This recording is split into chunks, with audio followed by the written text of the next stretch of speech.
Si estás sentado esperando a que las cosas sucedan, llegó la hora, es para ti. Mi nombre es Valeria Martínez y será un placer para mí estar contigo y acompañarte en este proceso de tu vida. Llegó la hora de la verdad. Hablemos de todo aquello que nos detiene para alcanzar nuestros sueños. Si es la primera vez que nos escuchas, bienvenido. Ponte cómodo porque esto apenas comienza.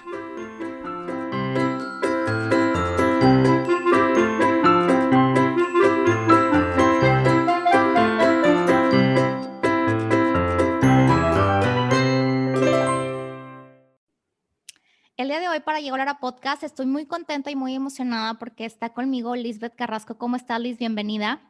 Muy bien, Valeria, muchas gracias por la invitación. Gracias a ti por estar en Llegó la Hora Podcast. Para los que no tengan el gusto de conocer a Liz, mi querida Liz pues es contadora, entonces tiene todo este tema o esta experiencia de los datos contables, que así es como la pueden encontrar en las redes sociales, al menos en Instagram. Y el día de hoy, Liz, vamos a platicar de este tema que, como te platicaba antes de grabar, yo creo que es importante que todos tengamos la información correcta, la información completa, porque al final de cuentas es para nuestro bien. Y nuestro episodio de hoy vamos a platicar de los impuestos, de este tema de las deducciones de los impuestos, que creo que año con año hay una duda, hay incertidumbre, de, ay, la ley cambió, esto ya no entra, esto sí entra, y queremos iniciar el 2021 pues con todo el pie derecho, ¿verdad? Entonces, primero que nada, Liz, quiero que me platiques cómo funciona la deducción de impuestos para los que nos están escuchando, que les quede súper claro. Ok, mira, la deducción de impuestos consiste en que tú puedas facturar algunos de tus gastos y aquí en impuestos pues existen como unas bases donde tú tienes para poder deducir. Me gustaría primero hablar un poquito de los tres impuestos que están en México, que son los más escuchados. Okay. Primero, pues tenemos el que más aporta a la federación y lo pueden encontrar en la ley de ingresos, que es el ISR. El ISR es un impuesto directo y grava conforme a la actividad económica de las personas físicas y personas morales, ¿ok? Una persona física, pues somos nosotros como individuos, tú Valeria, yo Lisbeth, y también las personas morales, pues son sociedades, un conjunto de personas. Por ejemplo, si tú y yo nos uniéramos y tuviéramos alguna empresa en común, seríamos una persona moral. Entonces, pues este primer impuesto, que es el ISR, es el que más aporta y más se paga en México. Después tenemos dos impuestos que son indirectos, es decir, nosotros no nos damos cuenta que lo pagamos, como es el IVA y como es el IEPS. Entonces, ahí cuando está el tema del IVA y el IEPS, para poder deducir esos impuestos, pues tú necesitas tener una actividad relacionada a los mismos, o sea, que tú también cobres ese impuesto, ¿no? Para no pagar es este impuesto tanto en su mayoría, no quiero decir no pagar porque pues van a decir que estoy evadiendo impuestos y no es lo que yo pretendo hacer, ¿no? Muchos también utilizan la palabra ahorrar, pero yo dejo que más que nada en las empresas pues fluya conforme a su actividad y a su funcionamiento y operación, ¿ok? Entonces estos dos impuestos nada más literalmente es una resta, lo que tú cobraste tanto de IVA como de IEPS menos lo que tú pagues de esos dos impuestos. Y en el ISR pues existe otra manera que es conforme a gastos. Entonces pues ahorita podríamos platicar un poquito más cuáles son esos gastos. Oye, qué interesante lo que dices, porque mucha gente podría decir o se va solamente con el IVA. Y luego dice el ISR, el impuesto sobre la renta, dices, no, pues hay unos que a lo mejor piensan, pues yo ni pago rentas, yo no aplico, no, o sea, no sé, es un ejemplo, ¿verdad? En esta ignorancia de no saber algunos qué onda. Y ese que mencionaste, el IEPS, que creo que ha venido como a revolucionar porque para muchos es nuevo, otros para empezar dicen, ¿qué significa el IEPS? O sea, ¿a qué se refiere el IEPS? Bueno, el IEPS es un impuesto especial sobre productos y servicios. Literalmente, como su palabra lo dice, es especial. ¿Y a qué productos? Bueno, tenemos, por ejemplo, cuando tú produces, vendes o importas alguno, por ejemplo, está el alcohol, las cervezas, está la gasolina, que es muy importante y es la que más cambia porque cada semana se publican nuevas tarifas para poder calcular este impuesto. Y también está todo lo del tabaco, el plaguicida, alimentos hipercalóricos, ¿no? Y las tasas en todos estos, aquí no es como el IVA, que hay el 10%, el 8%, el 0% y los exentos. No, aquí cada tipo de producto o servicio tiene su tasa y su procedimiento de cálculo, ¿ok? ¿Qué pasa con el IEPS? es el impuesto que menos nos damos cuenta que pagamos. ¿Por qué? Porque en los tickets no viene, y en la mayoría de las facturas ya se aplicó desde el 2019 que se tendría que aparecer, ¿no? Pero antes de eso la gente no se ha dado cuenta, y estaba más que nada en donde, en el consumo de gasolina y en algunos alimentos, por ejemplo, la comida chatarra, ¿no? Que es donde se paga más. Y pues este impuesto es totalmente especial. En servicios está lo de telecomunicación, cuando pagamos el teléfono, ahí va ese impuesto de por medio, ¿no? En este caso, Liz, como decías, ¿no? El IVA tiene del IVA que si el 16 y que la frontera es más bajo y que el 8 y que el 4 y bájale. El IEPS, tú dices, pues tiene, es dependiendo el producto. Si la gente Ujú. hoy en día dijera, oye, yo tengo duda, ¿dónde pueden consultar, por ejemplo, ellos la información para decir, de IEPS, no sé, si voy a ir a comprar unas papas al Oxxo, ¿cuánto estoy pagando a IEPS, por así decirlo? ¿O cuánto implica las papas? Las tasas del IEPS lo pueden encontrar en la misma ley, en la Ok. ley del IEPS. Ahí viene, literalmente se enfoca la mayoría de la ley en decirte el procedimiento, y depende. ¿Por qué? Porque, por ejemplo, arriba de 100 gramos aumenta la tasa, y debajo de 100 gramos pues baja. Igual pasa en la gasolina, depende de los octanos, y también de las cuotas que se le apliquen, si es gasolina normal o si es diésel, varía totalmente, ¿no? Qué importante lo que dices, porque creo que Liz, ahorita la gente que nos está escuchando pudiese a lo mejor captar y decir, ahora entiendo, ¿no? Lo que estaba pagando, o ahora me cae el 20, o ya sé a qué se refiere, si aparece en alguna factura, ¿verdad? Que vaya a pedir o que le vayan a dar, etcétera. O al contrario, si generas esa factura, pues que vaya incluido, porque como dices, a partir del 2019 se impuso, ¿verdad? La ley lo pidió, que ya estuviera presente en esto. En este caso, Liz, ahora que ya nos compartiste estos tres principales impuestos, por así decirlos, ¿no? Que se trabajan en México, llegamos al tema de las deducciones. Y este tema de las deducciones, a lo mejor muchos papás, porque a mí me tocó ver el mío en su momento, mi hijita, ándale rápido, que si estabas en la escuela, en la primaria, rápido pide la factura, o también hay otros, a mí me pasó que yo quise y me arranqué pidiendo mis facturas de la universidad y me frenaron ya después de mucho tiempo diciéndome, no, criatura, la universidad ya no aplica. Pero qué importante es también, te digo, pues tener la información completa. Entonces, Liz, ¿qué podemos deducir y qué no se puede deducir en México?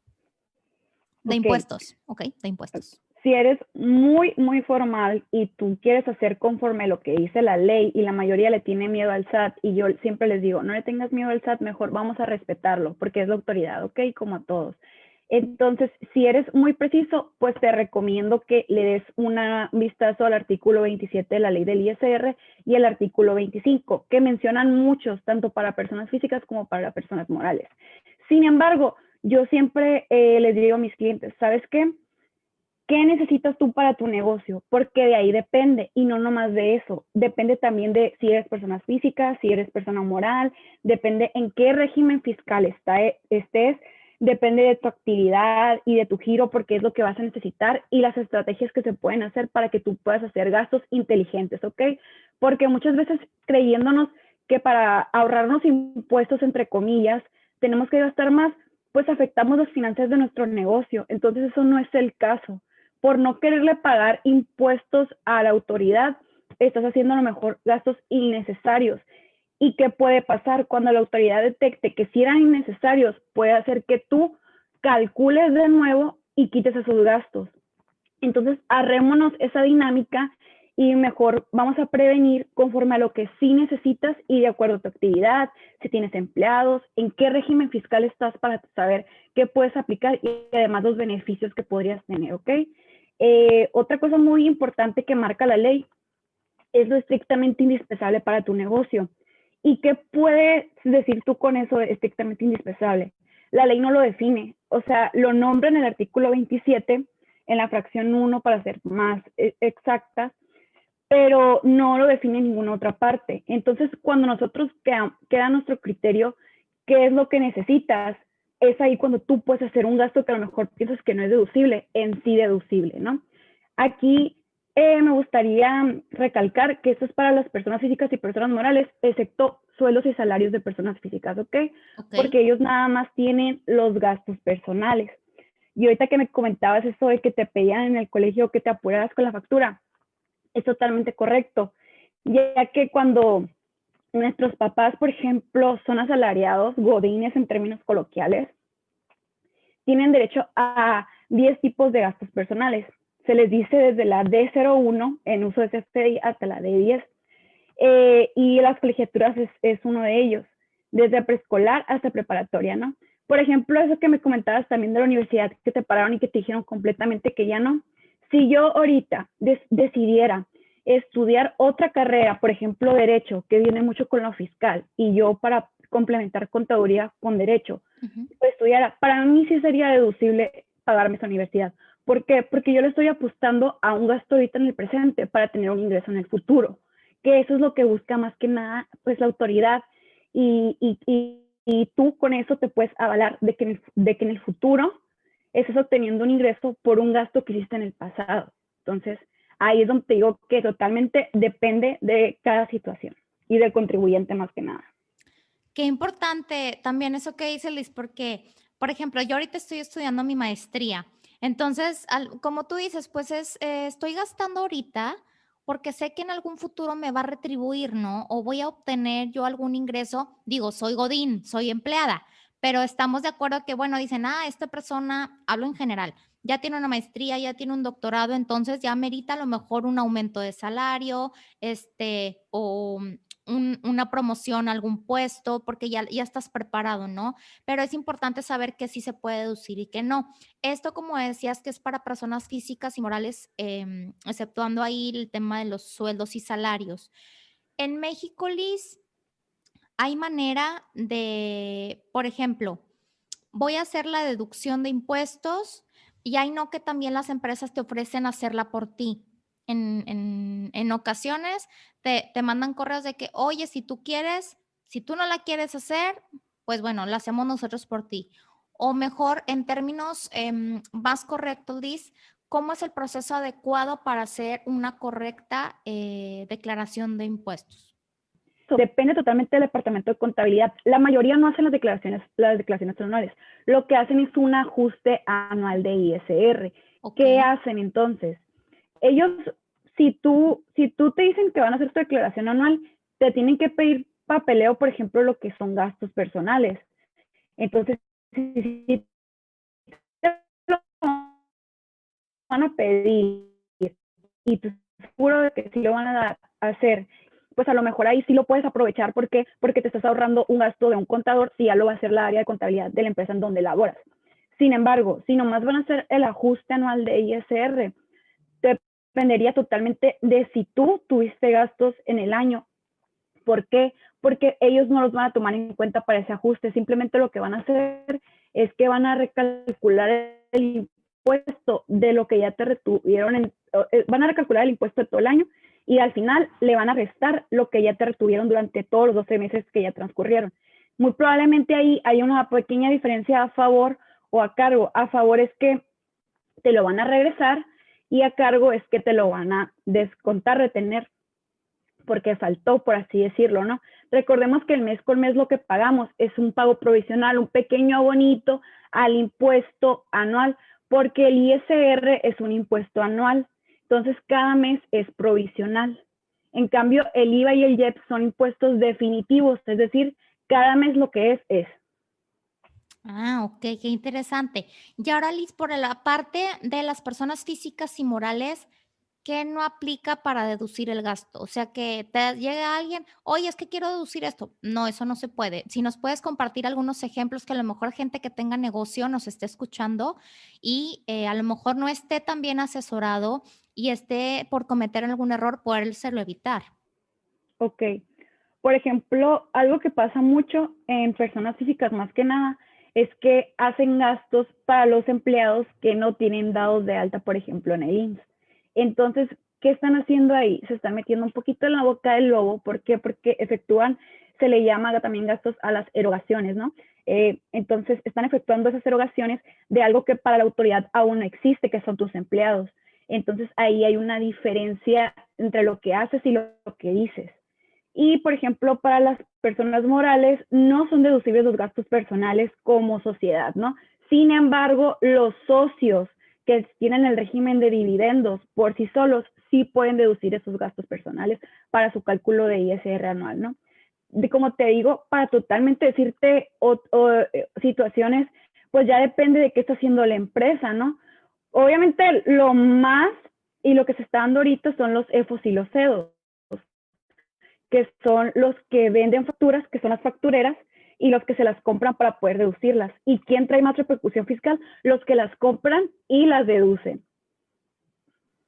Híjole, a lo mejor les va a caer el saco a alguien de lo que nos esté escuchando, pero es muy importante, como dices, tener la información completa y aclararla, porque sin duda alguna, Liz, como comentábamos al inicio del episodio, se pueden evitar errores y pueden a lo mejor pues encaminarse de nueva cuenta, ¿no? Al proceso correcto.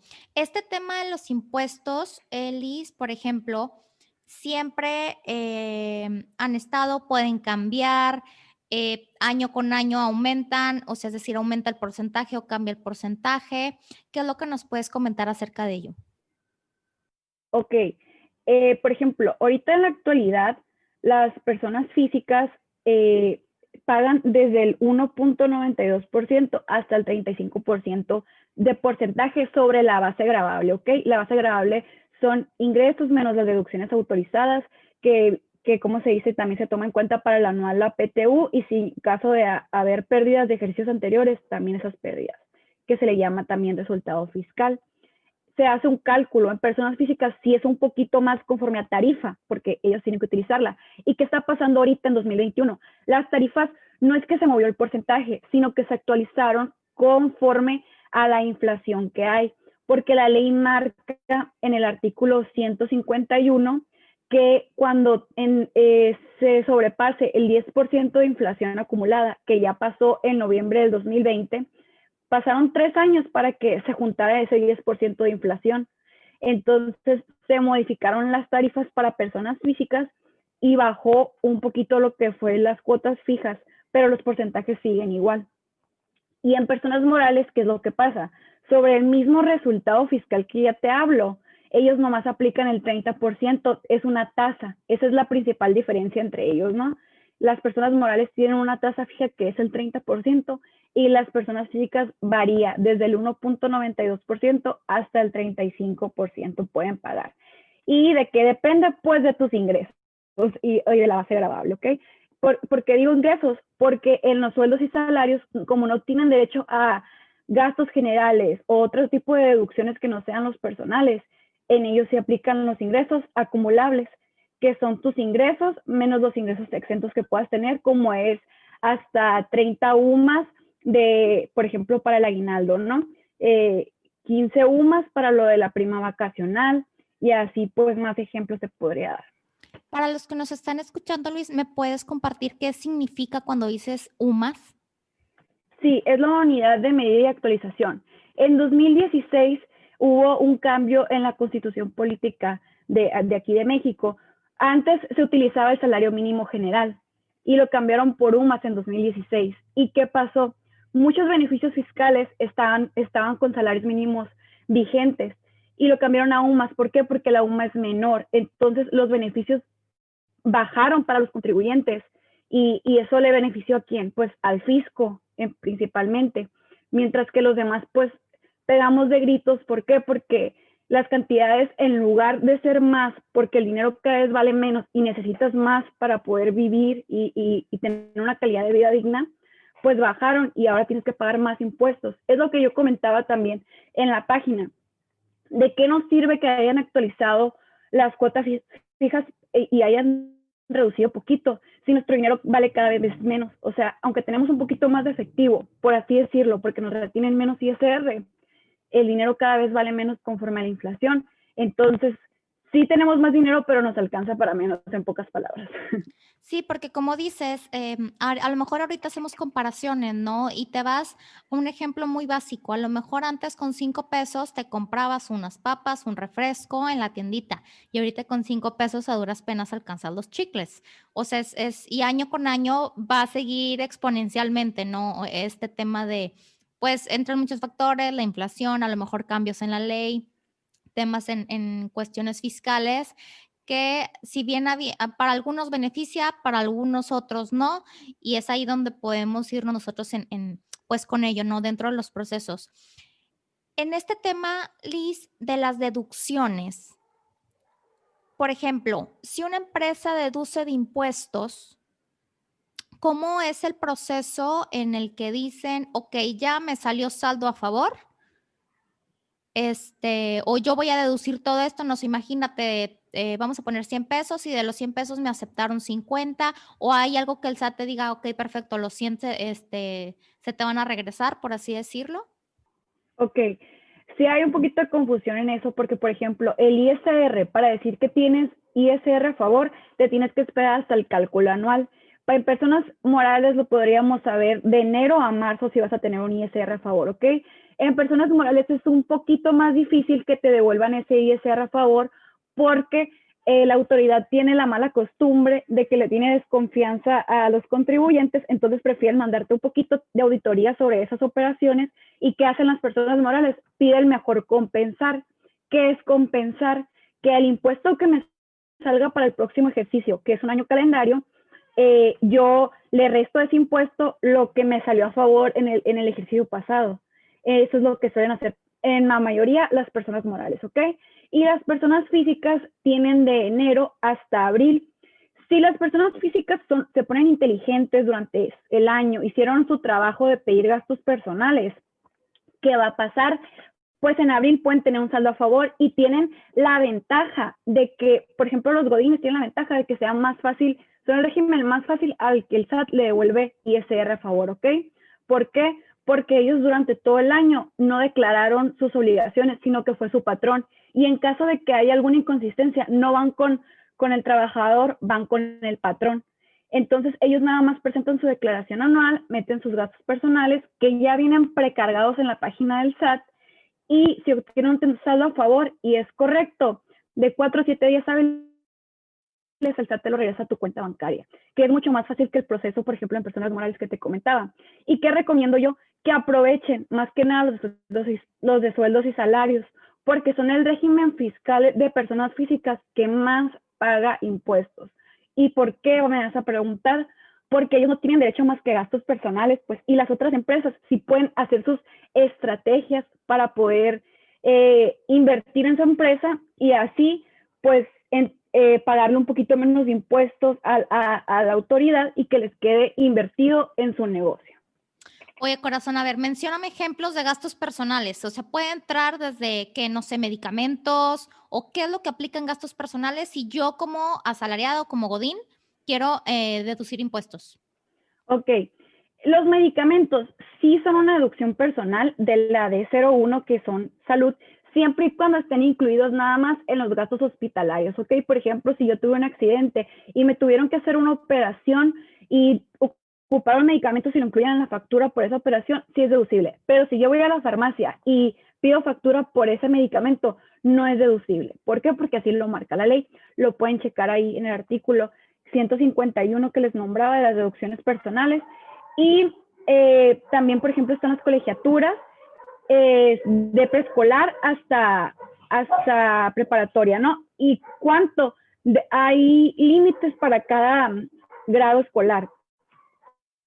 También está el transporte escolar obligatorio, que es cuando el mismo colegio de tus hijos te obliga a que se vayan por medio de un autobús, por ejemplo.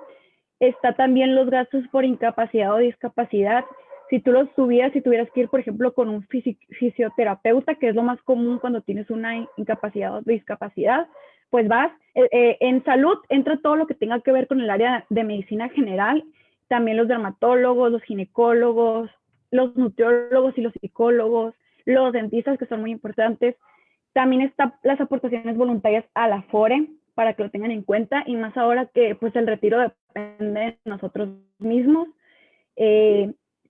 Ahorita también se me están yendo. Ahorita que decías eso, me quedé pensando, dermatólogos, dije, chin, todo el dinero que he perdido cuando voy. Eso es prácticamente si tienes la cita con tu doctor, si te dicen quiere factura, o sea, dile que sí, es lo que me quieres decir, porque yo he dicho que no y ahorita me estoy arrepintiendo.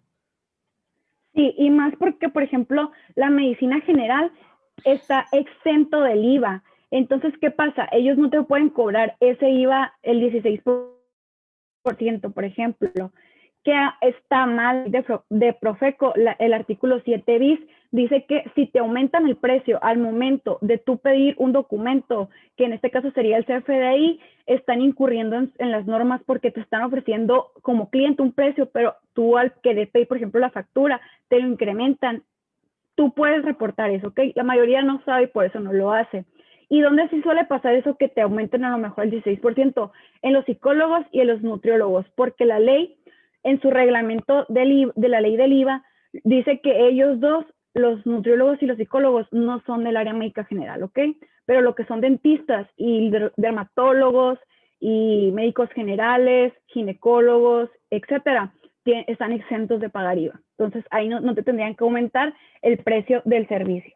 Ok, corazón, entonces una vez yo teniendo las facturas, voy a suponer de mi dermatólogo, de mi ginecólogo, yo hablando como mujer, y espero que las que me están escuchando o las que nos están escuchando se pongan las pilas de ahora en adelante. Ok, ya tengo las facturas. Ahora, ¿cuál es el proceso, Liz, para yo hacer u obtener este beneficio? Ok, en primera instancia, pues tienes que pedir la factura, el CFDI, ¿ok? ¿Y qué debe de tener el CFDI, que es muy importante? Tiene que tener tu RFC, tu nombre completo. Algo que se me pasó a mencionar es que, por ejemplo, los gastos de salud pueden ser propios o de tus padres o de tus hijos o de tu cónyuge, ¿ok? Siempre, si el caso del cónyuge, sí tienen que estar casados, no pueden ser concubinos, tienen que ser el cónyuge. Entonces, ya teniendo el RFC y teniendo tu nombre, te van a pedir un uso de CFDI, que ya te había mencionado que era desde la D01 hasta la D10. En el caso de salud es la D01. Tú le das esa indicación a tu doctor y es todo, porque ellos te hacen la factura y con tu RFC ya se liga al portal del SAT y queda guardada, precargada para tu declaración anual. Y ya nomás ahí en tu declaración anual, pues ocuparías, yo de preferencia sí recomiendo que busques a un contador. ¿Por qué? Porque en caso de que la autoridad te diga y te pida tu papel de trabajo de cómo determinaste el saldo a favor, si tú lo hiciste nada más picándolo en la página del SAT a lo que ya estaba cargado y no sabes de dónde salió, pues no vas a poder responder a lo que la autoridad te está requiriendo. Requiriendo es pidiendo información. Entonces, pues ahí perderías ese derecho o después tendrías que buscar a un contador que te vuelva a hacer el proceso, no pasa nada, pero ahí hay que aprovechar la devolución automática, porque es la que te mencionaba de 4 o 7 días hábiles desde que presentas la declaración. Sin embargo, la devolución manual, que es cuando se te pasa la fecha en la que debiste haber presentado la declaración, tarda hasta 40 días hábiles, ¿ok? Y se puede ir incrementando el plazo si te requiere y tú tienes que mandar más información a la autoridad. Ok, muy bien. Entonces, hago este proceso, te localizo a ti o localicen a su contador en dado caso que ya lo tengan. Y se hace el proceso y como dices, están estas dos, puede ser de 7, 8 días, que diga de 4, 8 días más o menos. Esta la dijiste, la que es la automática. Sí, porque la devolución automática quiere decir que la puedes pedir desde el mismo portal donde haces la declaración anual, ¿ok? Al finalizar, ahí nada más te piden tus datos, tu clave bancaria y el banco y tú accedes. Si la devolución es mayor a 10,000 pesos, te va a pedir tu firma, que es mi mayor recomendación, que todos deben de tener su firma electrónica a la mano, porque no nada más lo ocupas para trámites del SAT, lo ocupas para todos los trámites del gobierno. Sí, prácticamente es para todo. Liz, ahora, por último, me gustaría nada más confirmar cuáles son las fechas para hacer nuestra declaración de impuestos o para hacer estas deducciones, perdón. Bueno, las deducciones las puedes hacer en todo el ejercicio fiscal, ¿ok? Que el ejercicio fiscal es un año calendario y que es el año calendario del 1 de enero hasta el 31 de diciembre. Ok. Siempre existe, pues, un poquito la premisa de que si te pasas unos días del año que sigue y pides deducciones, la puedes aplicar en el que acaba de terminar. Y es totalmente incorrecto, ¿no? Porque la ley sí lo marca, tendrías que aplicarlo hasta el siguiente. Entonces perderías esas deducciones. Mi recomendación, pues, es que si ya sabes que tienes esos gastos, en el caso de los personales, los pidas en el momento y no te esperes a que te acuerdes, porque estando ahí ya puedes decirle y darle tus datos como es el RFC, el nombre, y nada más investigar cuál es el uso de CFDI dependiendo del tipo de gasto personal que hagas. Ok, entonces ya es prácticamente de ahora en adelante y estamos muy a tiempo porque apenas es el día 15 de este 2021, ¿verdad? Pero entonces de ahora en adelante Sí. es que podamos nosotros pues pedir ese, bueno, que no lo van, siempre te ofrecen, ¿quiere factura o requiere factura? Es ahora el decir sí, dar nuestros datos, nuestro RFC, nuestro nombre completo y como dices, configurar o confirmar el CFDI correcto para ya sea datos, gastos generales o bueno, ya dependiendo lo que aplique. ¿Y tú recomiendas que en ese momento nosotros, pues, hagamos el trámite? O sea, en ese momento me refiero obteniendo la Sí, factura, sí, a esperarnos a tener todo el bonche de facturas y meterlo de golpe.